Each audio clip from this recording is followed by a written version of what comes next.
Was geht, liebe Leute, herzlich willkommen zu einer weiteren Reaction hier auf meinem Kanal und herzlich willkommen zu, ihr seht es schon am Titel, The Satisfying Downfall of Nadia in Klammern Warzone Cheater. Nadia kennt vielleicht noch der eine oder andere. Zu Warzone 1 Zeiten die gehypteste Streamerin oder vielleicht die gehypteste allgemein der Warzone Streamer, die Warzone Streamerin, die am meisten gehypt wurde, zu den Rebirth Prime Zeiten. Ihr habt wahrscheinlich mitbekommen, dass die Dame jetzt mittlerweile nicht mehr Warzone zockt und eventuell auch jetzt vielleicht einen Account gegründet hat auf einer anderen Plattform, wo man Geld bezahlt für gewisse Bilderchen. Und man kann da schon von einem gewissen Downfall sprechen. Und ich dachte mir, das schauen wir uns jetzt einfach mal an. Ich bin sehr, sehr gespannt. Lasst eine positive Bewertung, kostet ein Abo da. Originalvideo ist verlinkt in der Videobeschreibung. Cheating Allegations, Toxicity, Doxing. Erstmal auch in meinen Livestream-Chat schreiben, in meine YouTube-Kommentare auch gerne. Grundsätzlich, glaubt ihr, Nadia hat gecheatet? Ja oder nein?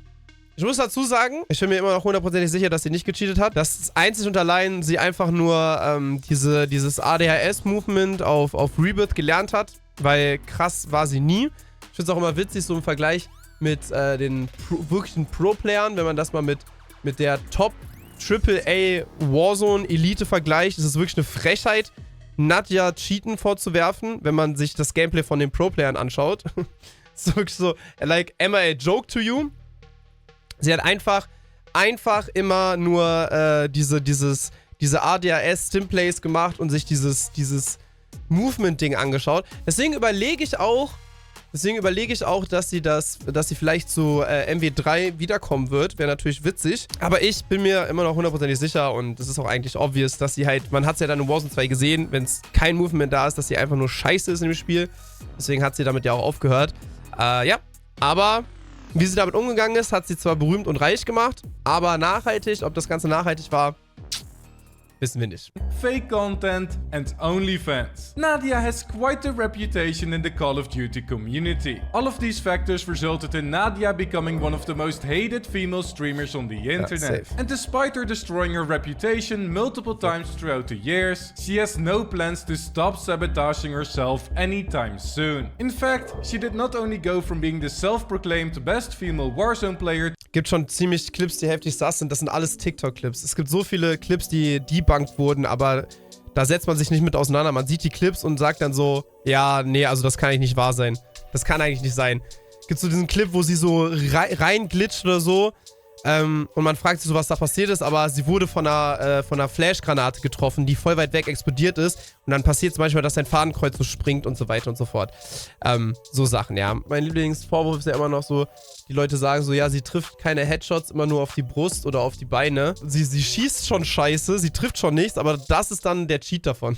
To a soulless hot tub streamer that collaborates with controversial figures, but also decided to expose the official publisher of Call of Duty in the process. So, this probably leaves you wondering, what on earth is going on with her? Well, it's time to find out. The career of Nadia officially started on the 20th of January in 2021, when she decided to go live for her first ever Twitch stream, and managed to rack in a total of 12 average viewers with it. It didn't mean much, but it was a start, and after consistently streaming around 100 hours. Guck mal, März 2021 hatte sie 15 average Zuschauer, 166 Stunden gestreamt und 676 Follows gemacht. Per month, she started gaining quite a following while playing her favorite game. Ja, ich kann ein bisschen dolmetschen nebenbei. Call of Duty. She was very good at. Hat einfach gesagt, dass sie damals angefangen hat zu streamen und ja, dass sie einfach gut war, aber wenig Zuschauer hatte. And had no problem in communicating this to her viewers. Ah, da hat sie gegen Aiden gerade gewonnen. Da hat sie mit Hisoka gespielt übrigens unten, seht ihr gerade. Putting high-cool games with all caps in her titles and labeling herself as better than her viewers' favorite male streamers. Tournaments, wagers and slaying out in public matches. So, das ist halt wirklich und da also einfach nur mal als Beispiel, weil es gibt Clips, wo es sass ist oder so, aber schaut euch das nochmal an. Das, also ich bitte euch, das ist ja wirklich nichts Krasses so. Wisst ihr, was ich meine? So Slide zur Seite hochspringen und dann nochmal ein Slide zur anderen Seite und ein Wurfmesser werfen.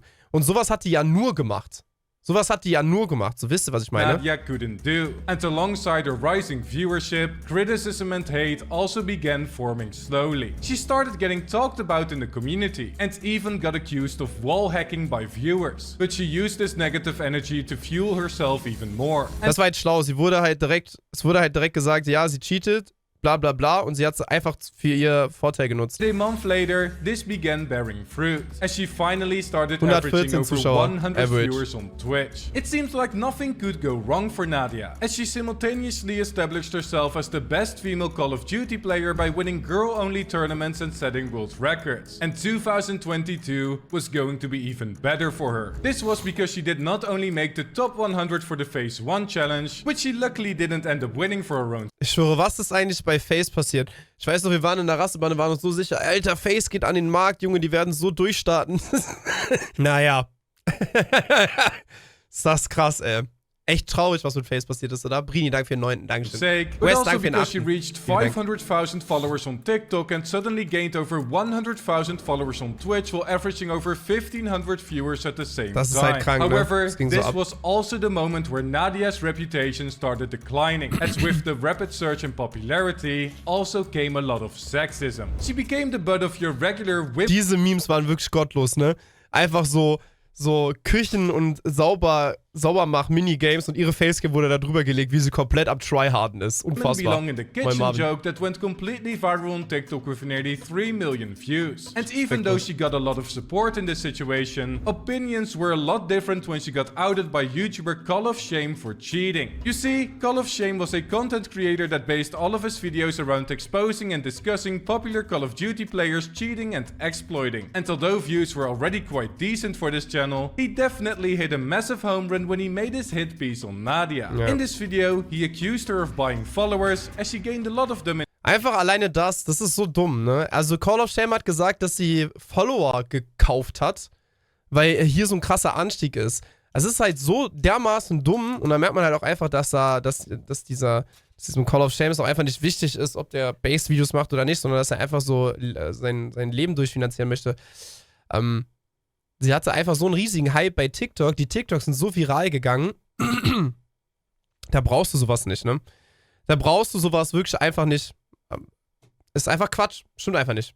In a single day, covering the kill feed, analyzed her monitor setup and noticed her glancing a lot to a second monitor and brought the legitimacy of her female world record into question. The entire game was utterly embarrassing and das ist immer noch mein Lieblings, dass Leute auch immer noch so bei Felix sagen, so ja, er guckt so an die Seite. Haben die Leute noch nie was von der Minimap gehört? Difficult to watch her get hyped killing toddlers before bath time. I am now canceling this world record claim. Absolutely ridiculous.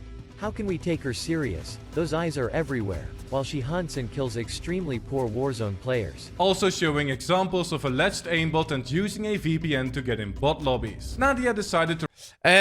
Chris hat mich, by the way, markiert. Es gibt wohl wieder, die API wurde wieder freigelegt, angeblich fürs neue Warzone, dass man wieder die Average KD sehen kann. Respond to these accusations a few days... Stimmt, Chris cheatet aber auch, touché. Later on her YouTube... Verlags wird aber auf der Laden nicht komplett versagen wie sie. Sie hat beim COD Next Event versagt, wo keiner gut gespielt hat. Ich habe auch komplett kacke gespielt. Und ich habe von Anfang an auch gesagt, dass sie nicht krass ist in Call of Duty, sondern sie nur Movement hittet und keine gute Call of Duty Spielerin ist. YouTube channel, denying everything and explaining that it was down to the fact that she grew very rapidly and that she's a female. Also saying that she glanced over a lot to look at the minimap and showed gameplay with a controller cam to prove that she isn't cheating. So, this meant that everyone dropped their suspicions and they all lived together happily ever after, right? No, of course not. Schnauze, because David. the accusations continued, with Call of Shame making another video. Bro, er hat so viel Geld durch sie gemacht, ne? Es ist so geistkrank. And a mob of hate growing so large that Nadia even got swatted, which obviously went way too far, but she used the attention to increase her audience, and many YouTubers started covering her situation. At one point, she completely switched her approach of dealing with these people, giving into their energy by using self-deprecating humor for marketing purposes, and becoming more toxic towards her haters and clapping back at people on Twitter. And in September, she defended herself from the allegations once again, finally responding to some viral exposing clips made on her. And is this something you've seen or like heard about before? Yeah, this is like a frame glitch, and I've seen it multiple times on different like streams. I mean, there's a guy who made a TikTok about it saying that he doesn't cheat and this happens to him. Her response for the final clip wasn't the best. I mean, whoever clipped that cut it right when I was like going up. I mean, und jetzt zeige ich euch einfach mal einen anderen Clip. Jetzt zeige ich euch einfach mal einen Clip von jemand anderem. Selbst ich habe schon mal so Clips gehittet, weißt du? Das sind ja die einfachsten. wenn du da den ganzen Tag so ein bisschen drauf gehst, dann hast du irgendwann mal Glück. Schaut euch den Clip mal an. Was sagen wir denn dazu? Was sagt ihr dazu? Vincent schon Cheater, oder? Ihr müsst euch mal ein Gameplay von Symphony anschauen. Der macht das den ganzen Tag. Der wallbangt immer alles und jeden. Und wenn du das die ganze Zeit machst, irgendwann hast du halt Glück. This happened to him. Her response for the final clip wasn't the best. I mean, whoever clipped that cut it right when I was like going up. I mean, I could have had a Yui. Guck mal, hä? Sogar, das würde so geklippt, obwohl sie das hier hatte? Sogar Monitor-Cam? You know, it would have pinged him. My monitor's right there. Ja, okay, warte, hier. 2000 Aufrufe. Da ist der Clip. Ja. Cheater-Sau. I don't know. But at this point, if you still didn't believe that Nadia was actually cheating, you would definitely feel bad for her and be on her So, wisst ihr, was ich meine? side. And many people actually thought this way as she reached Das ist einfach so gut einfach nur gut für ihr Image gewesen, solche Clips dann. Einfach mal irgendwas zu pre-feiern. 100,000 subscribers on YouTube and a peak of 6,000 viewers on Twitch in November. But at the end of the year, Nadia would do something that ruined the image of her being this wholesome, innocent streamer full of positivity, as she doxed one of her own viewers. Das war auch so dumm, Alter. On the 19th of December in 2022, YouTuber Mischief uploaded a video of Nadia doxing one of her viewers as revenge, and she got banned for 14 days as a result. She not only doxes her fan. So I just want to say, Daddy Slayer. I know you used your name as Daddy Slayer, and you said enjoy using cheats. But what you don't know is that when you send me money on PayPal, it actually gives me your full name. So Charlie, thank you for the $1 dono. Guck mal. Und da würde ich jetzt auch mal gern euer Statement zu hören. Ich sag euch ganz ehrlich, als das schon Thema war, auch in meinem Twitch-Chat, Nadia hat gedoxt, bla bla bla.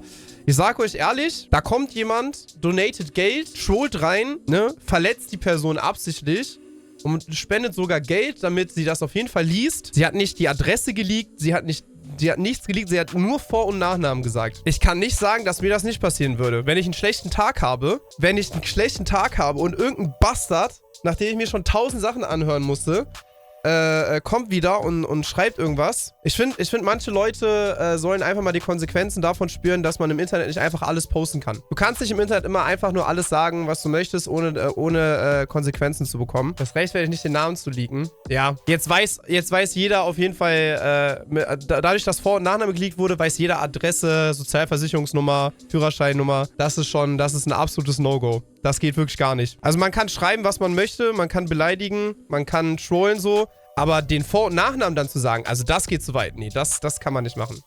Da kommen wir nicht zusammen, Chat. Da müssen wir uns dann einfach einigen, dass wir uns uneinig sind. Charlie. But also goes the extra mile and directly incites harassment against said individual. I hope that, for whatever reason, you find actual time to do something in your fucking life.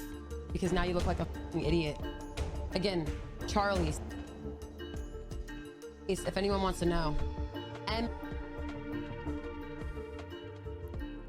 appreciate that. That will go towards my McDonald's Happy Meal. The reason for this reaction from Nadia? Multiple donations that called her a cheater. A joke she used in her own TikToks plenty of times. And despite people calling for a permanent ban because of this, she got her ban revoked by Twitch after a whole 6 hours. Nadia uploaded an apology video. Looking back at it and having the time to reflect, I realized that wasn't the best way to combat the hate. And I should have played into it how I normally play into like hate comments and stuff, how I troll them back.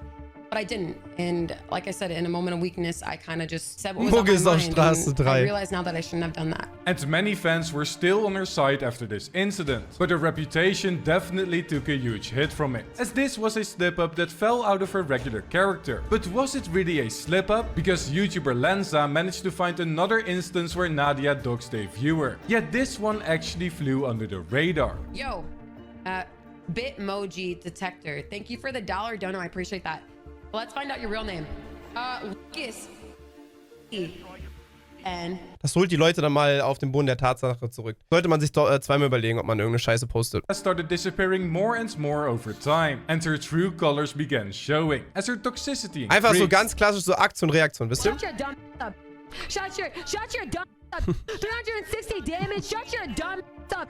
which even led to her getting voice chat banned. However, this was just the beginning, as Nadia was slowly transitioning into the world of IRL streams and fabricated content, as she made vlogs with skits to utilize clickbait titles and thumbnails and collaborated with controversial streamers like Aiden Ross. It was a time where her Call of Duty streams also started losing relevancy, losing more than half of her viewers from the peak in November, and she also got sick of playing Warzone 2, which meant... Haut er mich, hau ich dich, klingt für mich nach Schulhof. Ja gut, dann lass das auf alles ummünzen. Dann hat nie eine, dann muss man nie eine Reaktion auf eine Aktion machen. Weißt du, was ich meine? Also das ist ja Quatsch. Das ist ja, da vergleichst du ja Äpfel mit Birnen. Wenn mich einer auf der Straße anspuckt, dann sollte ich nichts machen, weil, ja, das klingt für mich nach Schulhof. that she had to come up with a new content plan. Luckily for her, she experimented with this IRL. Ja, man muss auch dazu sagen, dass das Warzone, ich weiß, ich hatte gar nicht gesagt, ne, dass Warzone dann einfach scheiße wurde. Das war auch ein großer Grund dafür und sie konnte nicht mehr Movement hitten. At the right time, as she could see a spike in viewership whenever she streamed it, and it resulted in her collaborating with Face Adept, Bryce Hall, Aircool, and even familiar faces on her channel like Neon and Daddy Longneck. Smash or Pass, Hot Tub Streams, Truth or Spin the Wheel, and other low-effort IRL streams became the norm. But when everyone really started losing their mind and their respect for Nadia, is when she made her own Passes account. Now, like I explained in my Stalker video, the Passes platform can be used to simply just sell selfies of yourself, like in the situation of Ava Majuri. But Nadia had different plans for this website, and decided to treat it more like OnlyFans. Revealing and explicit pictures and videos of Nadia were now available, and it could all be yours for a modest $15, $59 or $90 per month. Priority the backlash she received on this was Warte, was kriegt man dafür Vorteile? Priority? $59 or $90 $90 im Monat, unlocks all wall posts, priority free chatting, livestream access for free, exclusive content DM just for you. Per month. The backlash she received on this was immense, as she went from a Call of Duty player with at least a tiny bit of respect left to your typical female hot tub streamer with a platform for exclusive content. And Nadia decided to respond to the hate in the way that she knew best. But the thing is though, is I am very talented and I can do multiple careers. I am actually one of the best female all-star athletes there is. Now I'm about to show you why. Das ist halt immer so ein bisschen das Problem. Weil irgendwann ist es halt einfach so langweilig und das ist nicht mehr witzig, so, ne? Content became more optimized for a male-dominant gamer audience over time. And when she topped this off with a video featuring the lie detector guy that allegedly got accused of faking it, and also hung out with FouseyTube, who she later got into drama with, big surprise, the standard for her new content had been set. The dislikes on her YouTube videos showed a distaste for this new style of content, but her Twitch numbers displayed the real truth, as her average viewers climbed to over 5,000 again after fully switching to IRL content and leaving Call of Duty behind. So, this surely meant that the drama was over, right? She just became an IRL streamer with a Passes account that hung. Ich finde in dem Video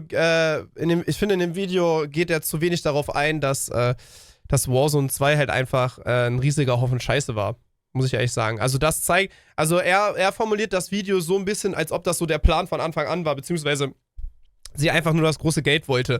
Es fehlt halt wirklich der Part, dass sie offensichtlich einfach schlecht in Modern Warfare 2 und Warzone 2 war und deswegen aufgehört hat, das zu machen. Ich finde, das fehlt mir ein bisschen. Out with the popular creators in her niche. Well, no, because she had one final trick up her sleeve to make people hate her even more.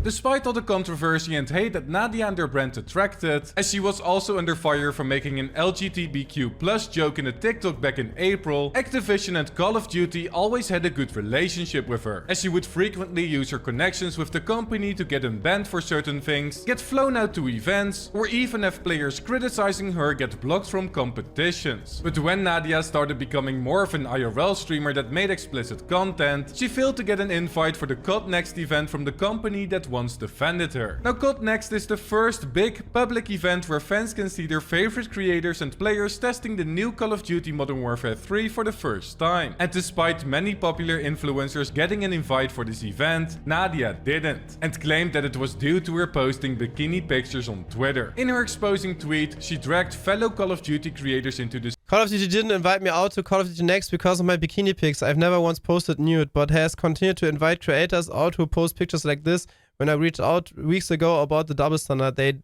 dismissed it and lied. Situation, saying that double standards were in place when it came to Tfue, Aiden, Swag and Lucky Ich glaube, im Endeffekt muss man dazu sagen, dass sie einfach nicht eingeladen wurde, weil sie einfach kein Call of Duty mehr gespielt hat, oder? posting revealing pictures. Nadia later deleted her tweet, as even Jake Lucky, who was usually on her side, disagreed with her reasoning. But she didn't escape the pushback from the community, as everyone was cooking her in the replies. Nadia now not only had a large part of the Call of Duty community against her, but also potentially burned her bridge with Activision in the process. And she blamed every single controversy she has been a part of on simply being female. Sexism obviously exists at large in the gaming world, but when you Ich check schon, ihr meint, aber sie muss das ja auch so ein bisschen verstehen, dass die jetzt, also wenn sie ein Jahr lang gefühlt keinen Content macht, dann wird sie nicht eingeladen. Sie ist jetzt kein Ninja oder kein Myth oder so.